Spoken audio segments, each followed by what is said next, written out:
why is it that we gravitate towards our gut instincts rather than looking at what data we have available to us? Well, it's simple. Gut instincts feel comfortable. And we often just go with what feels comfortable to us. I mean, think about your everyday daily decisions. People prefer comfortable things, and it's very hard to go outside of your comfort zone.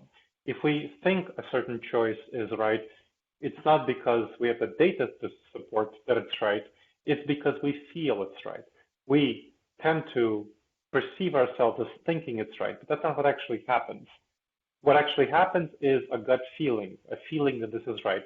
And then we go after we have that feeling, we try to rationalize it by gathering data to support our feeling. So that's what very often happens. Business decisions, professional decisions of all sorts, and of course, life decisions are done through this process of cherry picking, where you're looking for information that confirms your beliefs and ignoring information that doesn't. That's a specific cognitive bias called the confirmation bias, where that's exactly what it describes. You might have heard of that. It's where we tend to look for information that confirms our beliefs, ignore information that doesn't. So let's say if you are doing an interview for a potential candidate you want to hire. Now, if you click with that person, if that person feels like you would be working well together with that person, you will be much more likely to find evidence that this person would be a good hire. Even though that person may not be the best fit for the job at all, you're going to look for evidence and try to shoehorn that person in, square peg into a round hole, because you click with that person, it feels comfortable. So people trust their feelings overwhelmingly in business decisions, collaborations with others, and so on.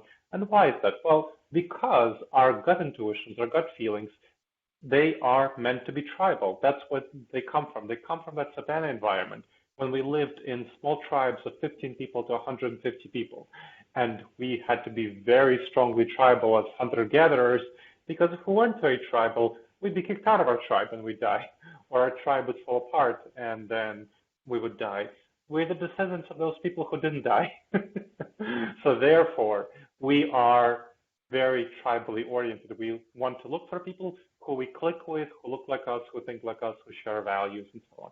Well, that's very often a bad idea if you have too many people like you. So for example, I, as a person, suffer from what's called the optimism bias. Now, the optimism bias is kind of like what it sounds. I tend to think the world is a nice place. I feel, at least, the world is a nice place. I feel I'm optimistic about the future. I think that things will be good. I tend to ignore risks, only look at opportunities, and tend to have very high expectations for myself and for other people. So I naturally, intuitively want to work with other optimists.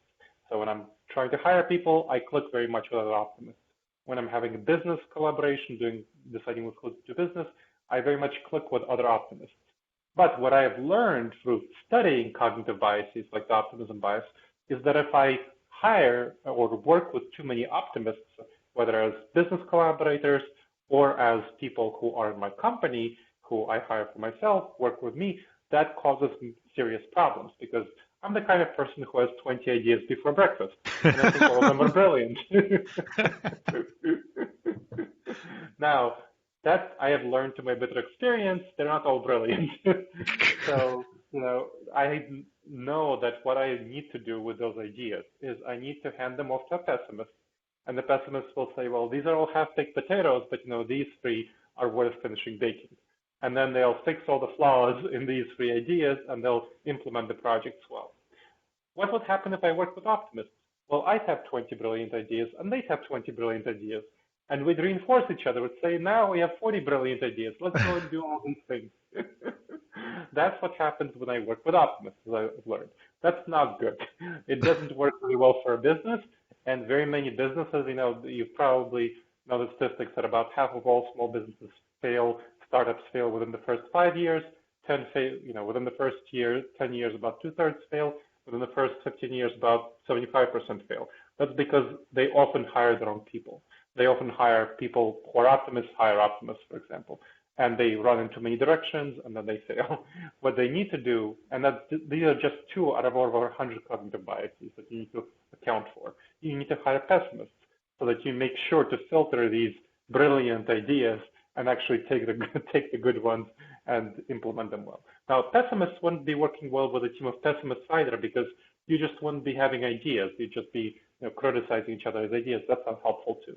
So that's some examples of where the confirmation bias, together with two other biases, leads to really bad decision making in business settings because of our tribalism.